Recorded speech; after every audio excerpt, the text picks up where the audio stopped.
Okay, so watch me because I have a lot of stuff. I'll keep going until you stop me or people start leaving. So my name is Martin Kobetic. I'm a member of the Syncom Smalltalk development team. I work primarily on networking stuff and security and that sort of things. Although lately, pretty much anything where the fires burn. So, but anyway, that's still my primary interest, at least. So I don't know if you noticed, but Travis and I noticed that there seems to be this sort of covert coup going on where the VM hackers are taking over the conference. They try to conceal it by using Smalltalk, but if you look through the disguise, there's some really complicated stuff underneath. So I'm going to try to bring it back up to our level where we normal mortal Smalltalkers should feel a little bit more comfortable.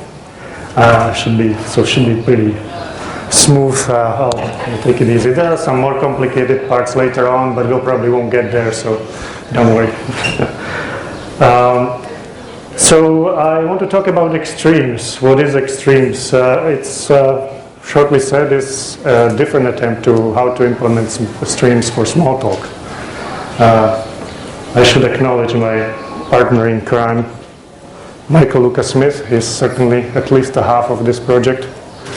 And so we did this together. We are working on it for probably over 2 years now, which seems embarrassingly long for something seemingly so simple as streams, and we certainly wouldn't think that's going to be that long ourselves. We've been using and abusing streams for quite a while within all the networking stuff and so on, so we certainly enjoyed after time spending, bashing the various pieces of streams and what they were thinking, because, it's so easy to bash someone else's work and get the instant gratification that way. But, eventually you get to the point where you start, where it gets boring and you start thinking, okay, so how would I do it better, really, if I was going to try? So, there are a number of things that you run into when you use streams in anger rather than just occasionally for very simple things. Primarily to me, streams are about abstraction, abstracting away the actual source of the actual contents of the stream or the destinations where the contents is supposed to end up, the one that you're writing into a stream. And that is, at least the way it is now in VisualWorks, broken in many places, and that you may not realize when you just use simple cases, but when you try to push large amounts of data through, or you use specific configuration streams, you find out, oh, this doesn't work. If I start reading encoded characters from a socket, suddenly I was able to peek now, and I wasn't able to peek then, because it just so happened that the content aligned on the buffer boundary just right, so that it refused to peek in the end or whatever. So these sorts of things that really need fixing, that are probably fixable in the library itself, but it is one of the signs of showing age, and there are also different ways to go about fixing these things. Also, the API is rather bloated. If you look at the hierarchy, there's number of methods, and we believe that we could simplify, clean up the API without really sacrificing much in terms of functionality, and maybe even gain some. So we'll see if I can show to you that we were right there or not. We also, over time, came to some conclusions as we are using streams as to how things should be done. For example, one of these is the strict separation between read and write streams, which we enforce rather strictly in the Xtreams. And the primary reason there is that the read and write stream doesn't really have much in common, even when you just look at the API. It's a completely different set of methods, really.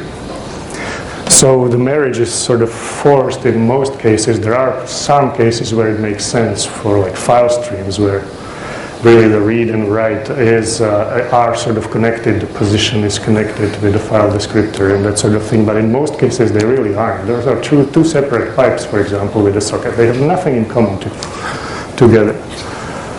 There are some issues we had with the existing implementations. For example, in VisualWorks, the stream hierarchy starts right at the top with a stream, and right underneath is a peekable stream.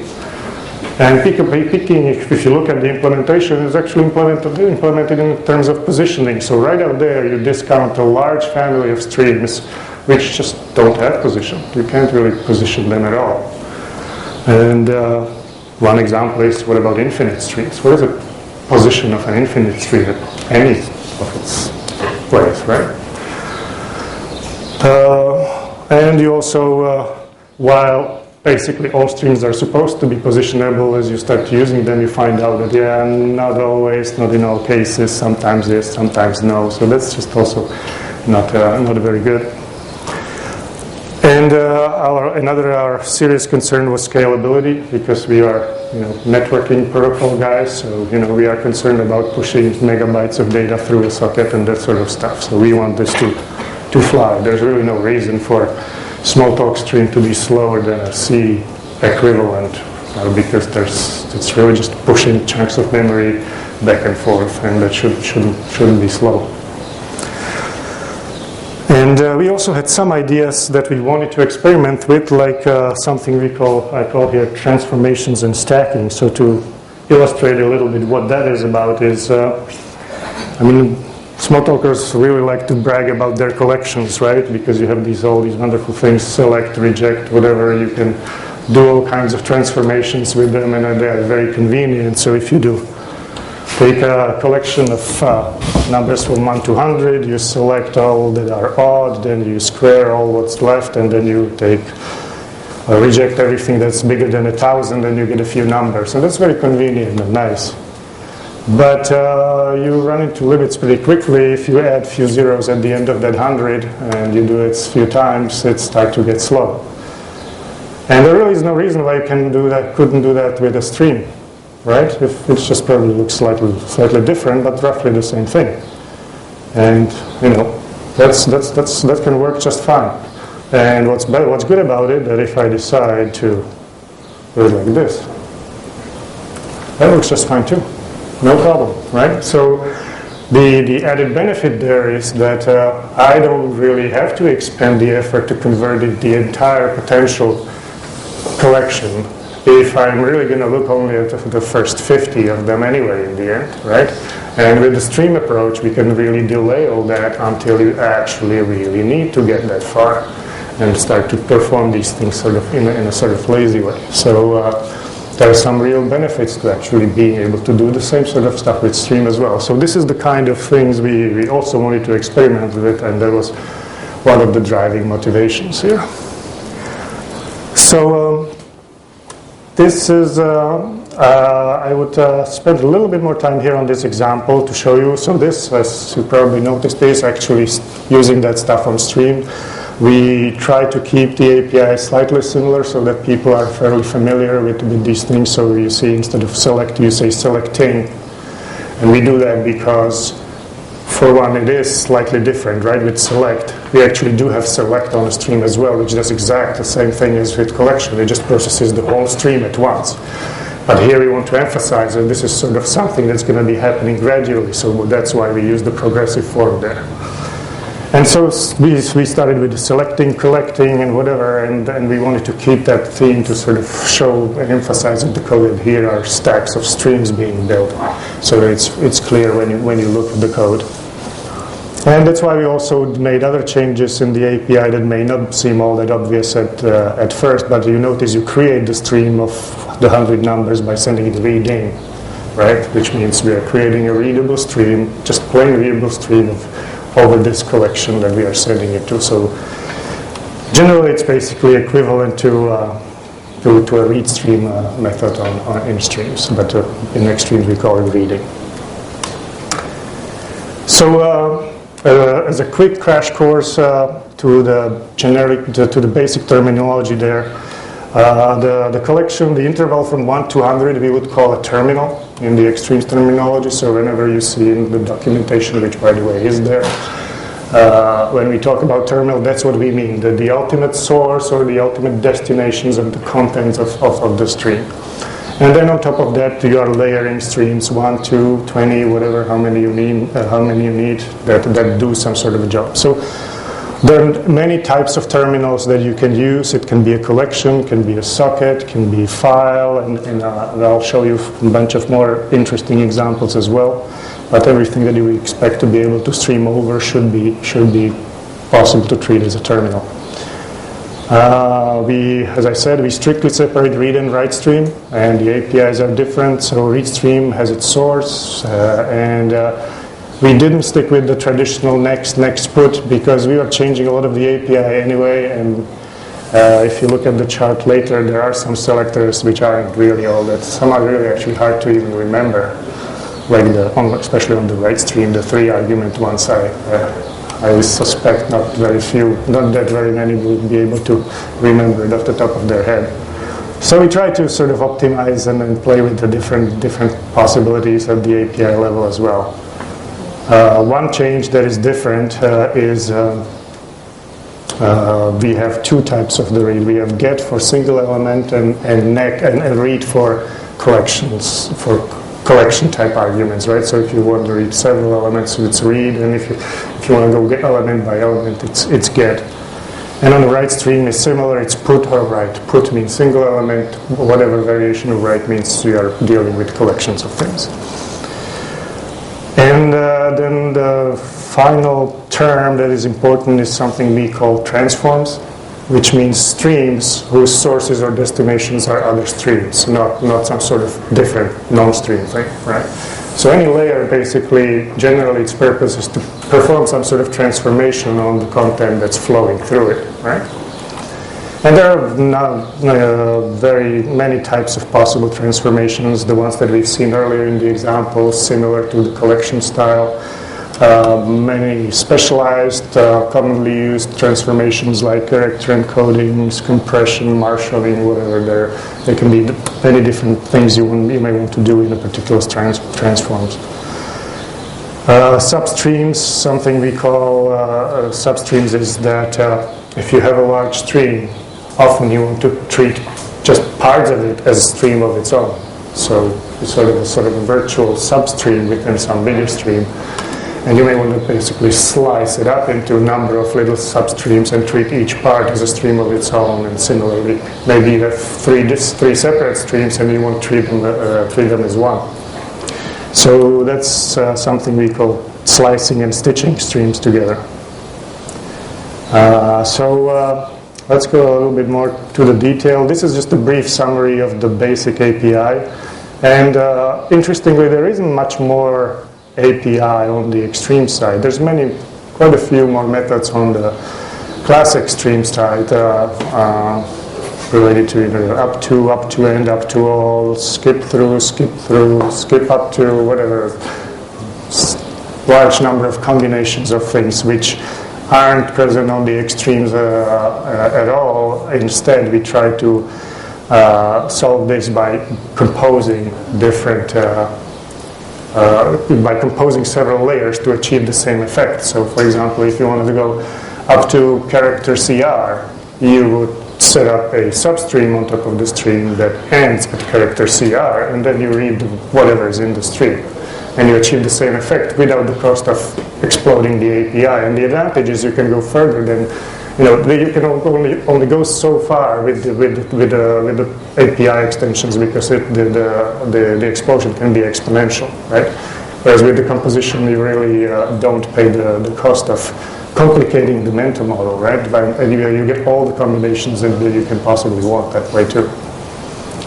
Because, for example, maybe you don't want to end just with a single character. Maybe you want to end at A, B, or C, right? And so now what? You have 7 different methods for these other variants as well, where that gets messy. We also added the classic collection iteration methods onto streams. That's something that people seem to want for a while, and then actually there are packages you can load that add that to the classic stream as well. So there's really no reason why you can't do a collect over a stream and have the same effect happen as if you do it on a collection. So those are there as well. Nothing fundamental, just something people seem to want. So some quick, easy examples. So here we have input, restream on a string, hello world. To get a single character, you do a get. So you get next one. You can read 4. You can read the rest. And when you're at the end, if you try to read, you get an exception. And this is an exception you'll probably see a lot if you start playing with these. We call it incomplete. And we tried very hard to be very consistent in the API. I mean, incomplete if if it's possible to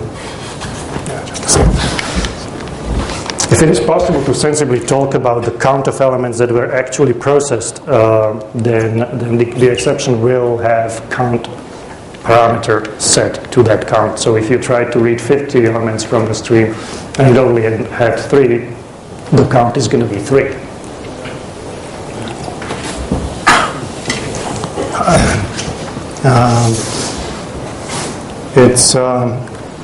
We can get a little bit more about the details there, but pretty much all the operations very consistently signal this exception when necessary. A slightly more interesting example is here. We can treat the object memory as a stream. Yes? Sorry. When, just out of curiosity, when you get an incomplete, because you say you try to read 5 and there were 3, is let's say it was positional, right?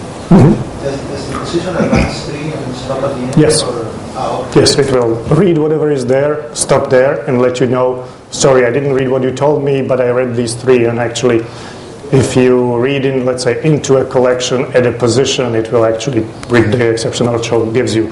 And I put those elements over there at that position. Okay. Yeah. So one of the kind of neat things we tried with Xtreams, I think, is that one of the possible terminals can be blocks. And what does that mean? It means that basically to get one element of the stream, let's say a read stream over a block, we just run the block, and whatever the block returns, that's the element. If you want another, we'll just run it again. If you want 50, we'll run it 50 times and give you whatever the block returns. We don't care what the block returns. All right? So here we have that kind of stream where in Visualworks and object memory you can enumerate the objects in the object memory using some primitives that are available on the object memory class. So here we get the first one, and then we can write the block this way. We ask what the next one is. At the end, if you enumerate all the objects, you get a 0. You don't. This way, you don't enumerate all over immediate objects. So you don't enumerate all the small integers and all the characters and whatnot. You only get the real non-immediate objects as well. And the primitive will give you 0 if you are at the end of if you went over everything. So here, when we find that the next object that we are getting is 0, we will raise incomplete, because that's how the block stream can tell me that it's at the end, right? Otherwise, blocks are actually naturally infinite, because we can keep running that block forever for you, as long as you keep asking for more elements. So here is if you run this, it's going to run through all the objects, and down there you see one of the collection APIs applied there. We do an inject, and we count the instances, right? We add 1 for every single object that we get out of there. So we have almost 2 million objects in this image right now. Non-immediate, yeah. So write stream is very similar. Again, you would find equivalents and to the basic stream APIs. Works very much the same way. One thing that's maybe a little bit new is we try to add API for inserting into a write stream at a particular position. So, which only makes sense on positionable streams, really. When you're inserting on normal streams, it's the same as write, because you are at the end anyway. You couldn't move forward, couldn't move back, because it's not positionable. So insert on a non-positionable stream is really the same as write. But on a positionable stream, you actually often do want to insert something at a certain position. Push the elements aside and insert chunks of elements there, especially for things like file editing and things like that. So we try to play with this a little bit as well. So using the write stream is very similar. So here we have a stream over a string. We can write hello world to it. The write streams or read streams can be closed as well, but specifically write streams on collections in Xtreams have an additional effect on the underlying collection. If you close the write stream on a collection, it will actually shrink the collection to the actual size. Normally, if you know, with regular stream, if you have a write stream and you write something into it, and if you get the collection out of the stream, it's going to be probably bigger than what you've actually written into it, right? So that's why actually you have methods like contents on write stream, which sort of copies out just the part that matters and gives you that, so that you know what's actually been written into the stream.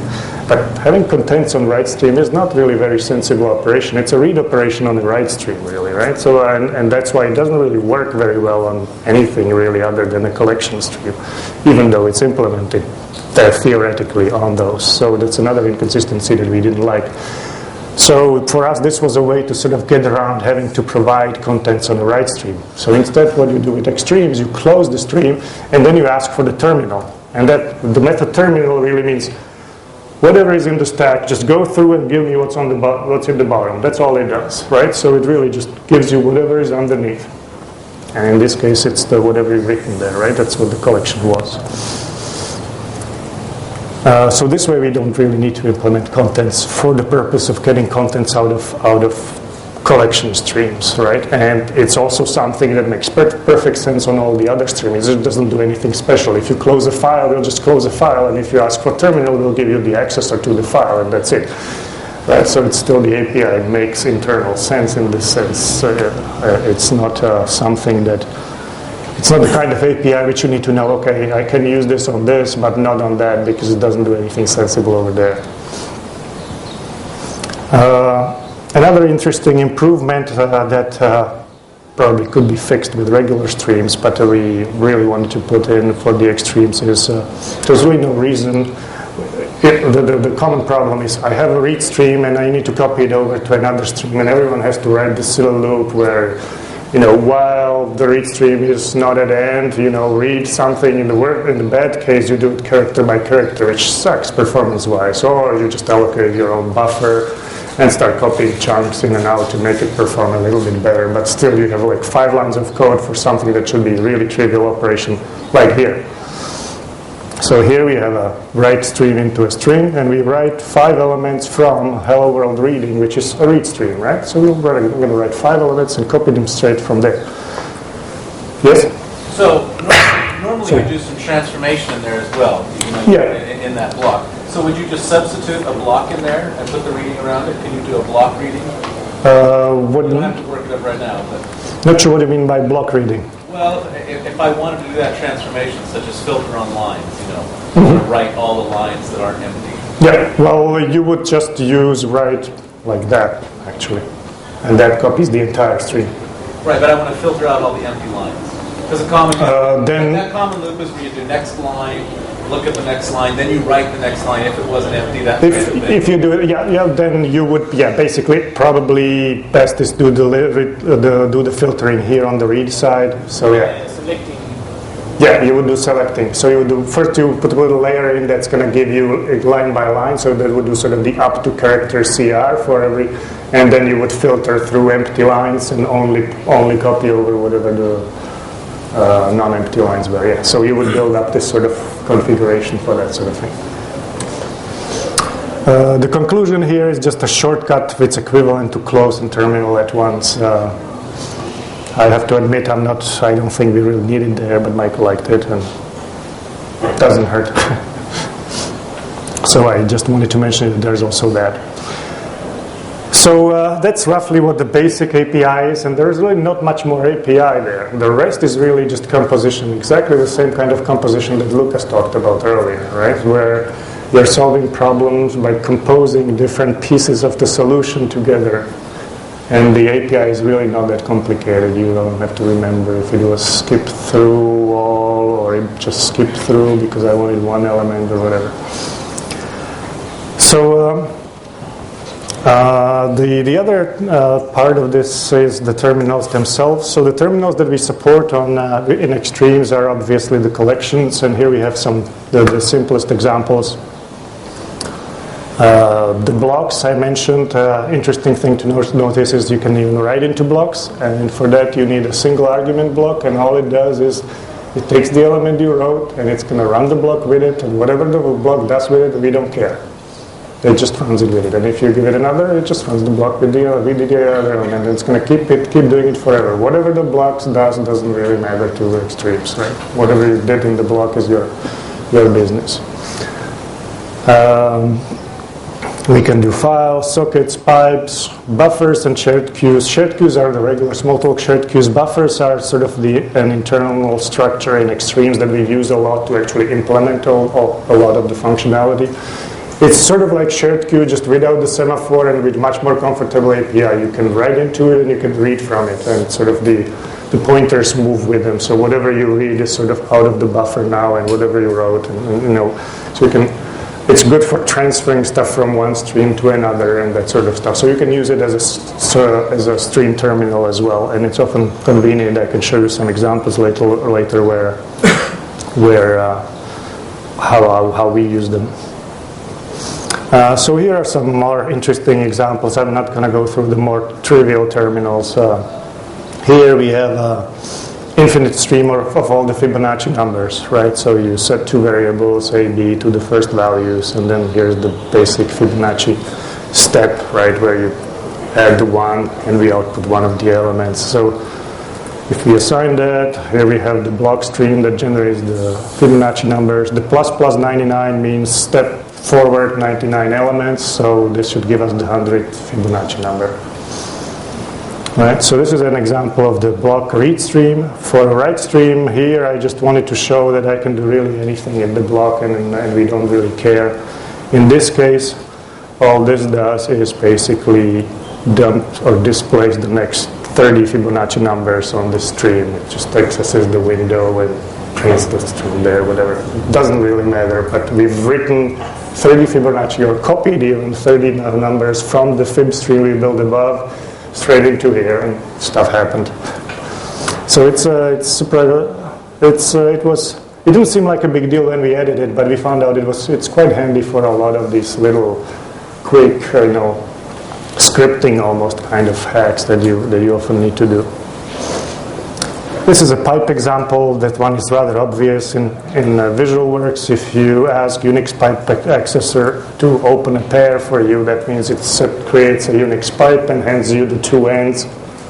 One is the writing end and one is the reading end, right? So here this is the reading, this is the writing.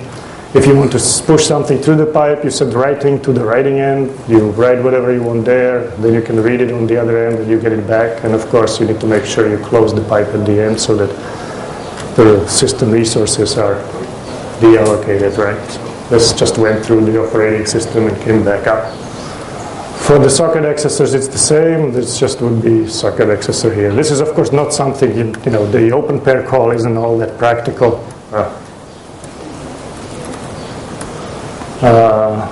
It's just socket accessor actually. So this is not something all that handy in the regular application. In regular application, you would open a listening socket, wait for someone to connect to it, but it demonstrates the basic use, right? It's exactly the same as pipe. It's actually the same classes even.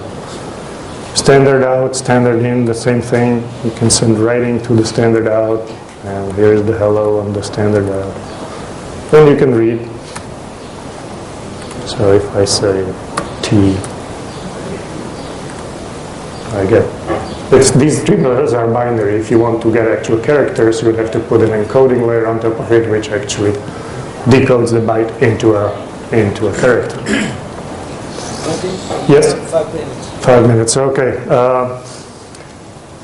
This is probably, there's other interesting kinds of transforms which I'm happy to talk about later, or terminals. The interesting part is the transforms. The collection transforms are interesting in coding. I probably could figure out quickly what this is about. The one that I would like to show, this one is interesting. We have hashing, and we have cryptographic transforms as well. So this one is actually going to hash the current image file complete. I think it's about 60 megabytes here. So that was pretty quick. The way it does it is actually basically passes large chunks of it to OpenSSL, which does the encryption algorithm, and then we send it back up. So this is a stack that will, yes? Minus equal is minus equal means skip to some amount of elements from the end of the stream. So minus equals 0 is actually go to the end of the stream. It's the same as rest. The rest is actually it's gonna go there, but it's also gonna build the giant collection of the contents, right? This one is just gonna go there. This is positioning API, yes.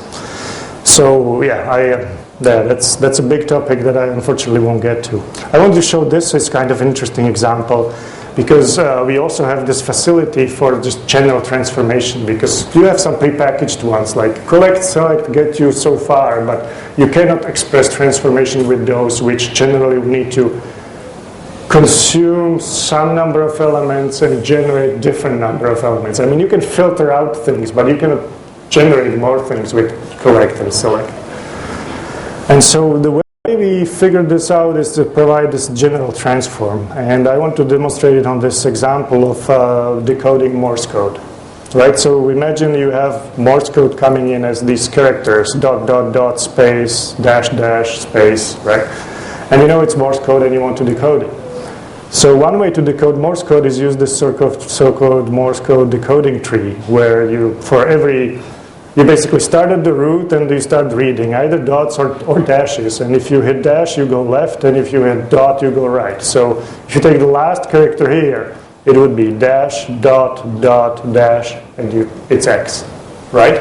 So this is and when you hit space, that's where you finish with the character, and you go back to the root of the tree, and you start over for the next character. So how to do that with Xtreams? That's right here. So you have this transforming, which takes a block, and it gets two arguments, in and out. And what is in is sort of a stream of elements that are coming in, which means on a read stream it's coming from somewhere in the bottom. In a write stream is whatever somebody is writing into a stream. It's sort of a virtual stream of things written. And what's interesting about it at the time, that those elements may not have been written yet, so the block actually needs to be able to wait until the elements are there so that it can actually process them. So there's some fairly tricky infrastructure behind it. But the mental model is very simple. It's the elements coming in, and you are writing out elements you want to see going out, and that's it. And you treat them as two streams. So to decode a single character, we start at the root of the Morse tree, and the Morse tree here is actually not initialized. Interesting. Where is that? That should be here. Oh, I know what happened. I copied I didn't run this example with this. I gave this talk at ESAC. I copied the presentation. I didn't copy some pieces of it. Anyway, the Morse tree, imagine it's encoded in a way where each node is a triple, an array with three elements, left subtree, right subtree, and the character at that node, right? And so when you go left, you go to the first position, when you go right to the second position, and so on. So the way you decode it, you get in a character.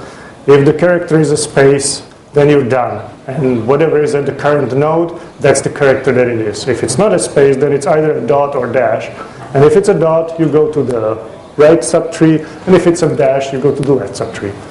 And finally, when you are done, when you go through the loop, that means you hit the space, you are done with the character, you output whatever the character with the current node is associated. And that's it. That's the whole thing. Well, it's not going to work, of course, because my Morse tree is not initialized. But what was it actually supposed to give is something like this. And so this is the inverse example. You can't use decoding tree because it's a completely different transformation. You get a character and you need to spit out some dots and dashes. So for that case, really, you just need a dictionary. There is not really much reasonable way to do that. So that's even more trivial example, but the same story. it's a write stream, but you also have sort of this virtual stream of elements coming in, virtual, maybe real virtual stream of elements coming out, and it just magically happens. And so any of those special transformations could be really expressed with this. They're just not going to be so efficient because we cannot make some of those assumptions that we make in the specialized transforms in here. And many of those transforms actually started as simple transforms that we written with using this, but then we wanted to speed them up or something, and realized we could do it more efficiently, and so we wrote a special transform for just that particular purpose. So yeah, I need to wrap up. There are other topics that I really didn't get to. I didn't expect to. It's just a lot of stuff to talk about. And so substreams are a very interesting topic there, and the whole idea of slicing and stitching streams back together. Then the last topic that I wanted to cover was positioning, and the API changed a little bit there as well. We tried to sort of mimic the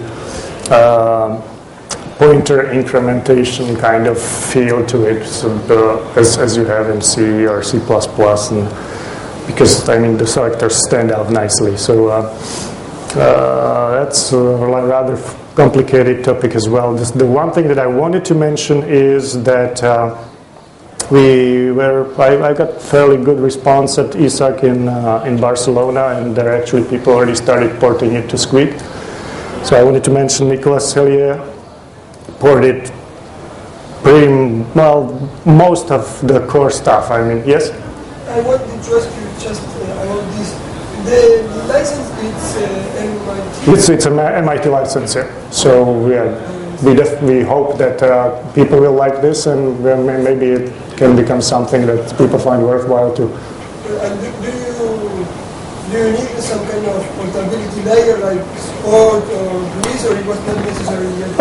Well, that's why Nicolas's effort was very, very useful, because I mean he did it manually, which is something that we probably cannot do long term, but it did prove that surprisingly large amount of the code was directly portable. And there are things that we don't even expect really to be portable, like the terminals package. I think it's perfectly fine if they are completely dialect specific. There's no reason that Squeak couldn't have maybe some morphic streams there that really I don't need in VisualWorks. It's just that the basic APIs are same, and you can and the behavior behaves in a compatible way. So what we expect to be portable is the core, the transforms, the substreams. The extras are the cryptographic stuff, which really are just fairly thin wrappers around the basic crypto library in OpenSSL. Again, something that could be pretty easily ported to Squeak, probably. But it's not going to be directly portable the same way that we hope core transforms and substreams are.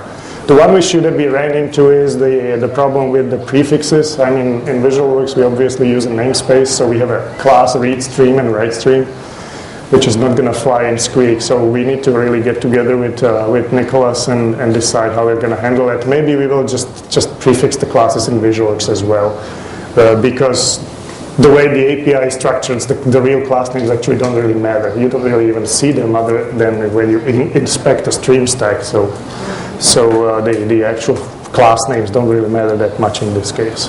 So we hope that we won't need an actual compatibility layer per se. We would really like to keep it not dependent on anything really. It's really not depending on anything in VisualWorks in any significant way. So given that the ambition, this is sort of fairly core piece of a sort of foundational piece of a library, then it would be good to keep it clean. But we'll see how far we get. We definitely are interested to support, and we made number of changes already to accommodate the needs of the port for Squeak. Not in a way that would in any way compromise what we want to do, but certainly willing to accommodate any reasonable request. So Are we at 10? sorry. Are we at 10? Yeah, I think I should. I definitely should throw incomplete here because I didn't cover not even 50% of what I could talk about. But if you're interested, I'm around. I'd be happy to show you more, discuss details, and yeah. So hope you enjoyed it. Thank you very much.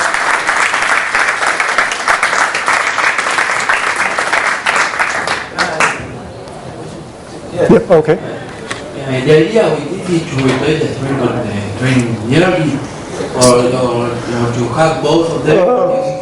Right. I mean, we are definitely not aiming at fixing the existing hierarchy. There's enormous backward compatibility issue with that. I just don't think it's feasible to do the kind of things we wanted to do by transforming the existing library somehow, and at the same time not have all our customers kill us. So I think that with something like this, there really is no other option. Just start anew, and we'll just have two libraries, and people will either like it or not. And right now the source code is really not. I mean, we have packages, but the core package is really read stream, write stream, the position wrappers, and recycling center, because we need to be green. So you have to extend string or that.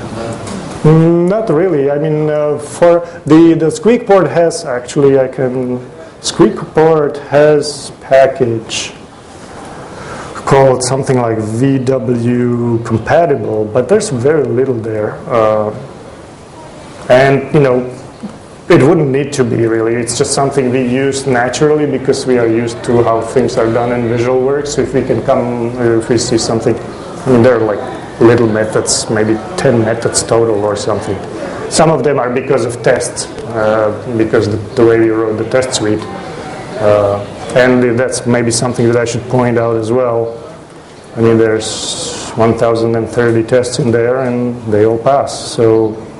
And the Squeak ones, I think, passed almost 100%, although I ran it yesterday and the socket tests failed for some reason. I don't know why. But for that, you use string test or you make new? Sorry? For the test, the string test. Yeah. You would reuse the test from the string collection, the original string. No, the API has changed, right? So it would be work, and plus the stream test collection in VisualWorks isn't particularly impressive, so there wasn't very much to build on. I don't know if the Squeak situation on Squeak side is a lot better, but yeah,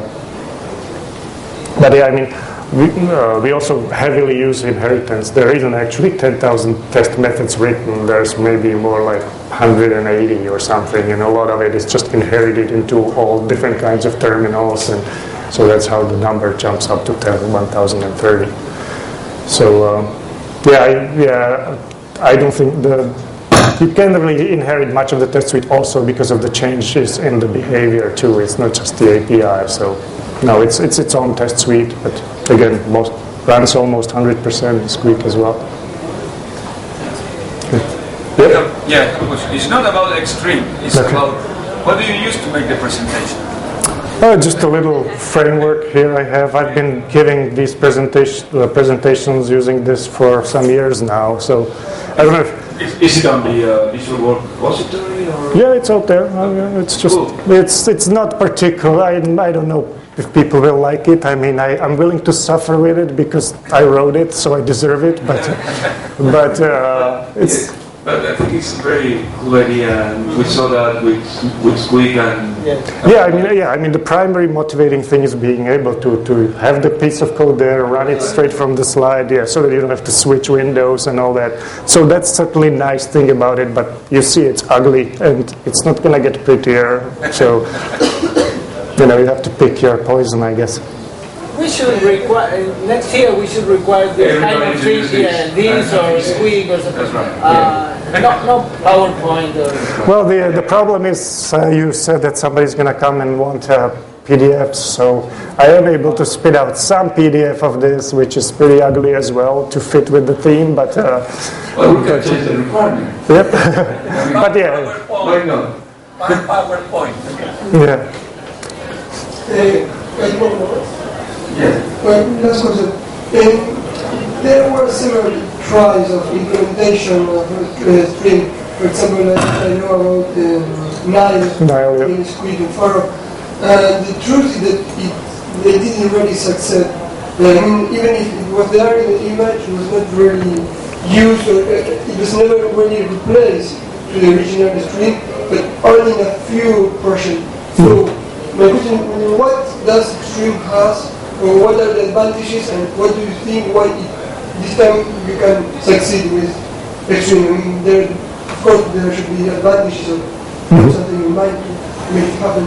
Yeah, I think you basically answered your question for already. I believe Nile, the focus was really to refactor and improve the existing implementation using traits. And so, for one, you have this scary factor of, there are traits there. Should I be worried? Should I be not? And there's still a lot of, hesitance. So that's one thing that probably plays against you. The other thing is that in the end, I don't know, I haven't really looked at Nile in detail, but if you end up with the same thing that you had before, just better implemented, what is really the advantage to the user to switch, right? I mean, so for us, Xtreams really is about added value, right? About adding capabilities. And I hope I was able to demonstrate at least some of that, one thing that I would like to mention maybe, we are at the point where we think the core is reasonably solid, stable, and it's worth to try playing with it and see if it really is as good as we hope it to be. So Michael and I started playing with things, and I started implementing SSH2 just because that's a protocol I haven't played with yet. But at the core level, for example, the one thing that I would like to show you is SSH2 at the core level has these packets which could be encrypted, and there's an authentication or basically integrity check at the end. And all I had to do to get that layer here is to write this sort of SSH2 packet stream. And all it does is when it actually enables an encryption and MAC, it builds a stack of things. So if the algorithm for encryption is not none, then we'll start add a decrypting layer with the key and the initialization vector which comes out of the negotiations before. And if we are macking, if we are generating the integrity, we'll just add an integrity layer on top of it. And then that's not what's exposed to the user, because I don't want the user to deal with the issue of, okay, the packet must be at most 30K big, so make sure you don't give me chunks any bigger than that. No, I want them to just write stuff into a stream. That's all they really need to be. So the source payload layer is on top of that, which really stitches these smaller packet level streams together into one large stream. And so what you really get to use is just a simple stream. And underneath it does all that ugly stuff with, chopping it up onto things, encrypting it if needed, running the hash as well so that the authentication code could be, okay, I really need to stop. But that's what I hope Xtreams will bring to the table, and it's up to the people to see if it's worth it for them to switch or not. That's all. Okay. Thank you. We will start at 4 and we want to be on sync with the other people, so